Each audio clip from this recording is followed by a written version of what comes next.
Francis de Sales, dream for the visitation was that we would be what he called daughters of prayer, but also those who also reached out and took, Jesus to the other, and there's where we have the mystery of the visitation. But in this country, I guess I'll just say this. Sister Karen, Sister Mary Margaret, and Sister Mary Virginia are originally from our monastery in St. Louis, Missouri. And back in 1873,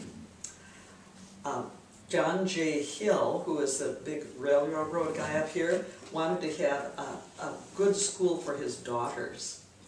And he and some businessmen. And so was it 4 sisters?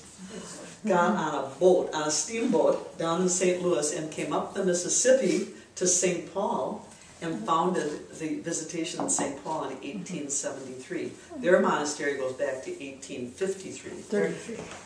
1833. They were, they're probably, how many sisters back in 1979?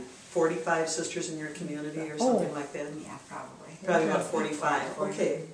But these 3 sisters were, in their prayer, getting these sort of messages. It seemed that the Lord was putting on their hearts, take the visitation to the poor.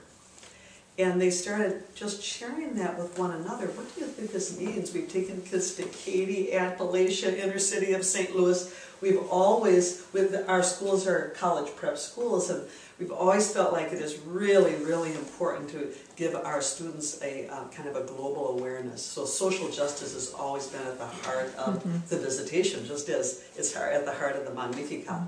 But anyway, these 3 sisters decided we better get together and pray about this a little bit. So from 1979, essentially, to 1989, those sisters got together every Sunday morning from 9:30 to 10:30 and just said, Lord, what will you have us to do? And as time went on, as they prayed, and they obviously asked people, for some wisdom and insight. But what became really, really clear was that we weren't to establish a school or a free clothing store, even though we just had a coat giveaway yesterday, a soup kitchen, a daycare, a shelter. No, none of those. Simply go, take your bodies, and live your life of prayer and community. And when the doorbell rings, you will get your agenda, says the Lord, because I'm going to be there. So in the history goes on, and we'll come back a little bit later in the discussion. But in 1980,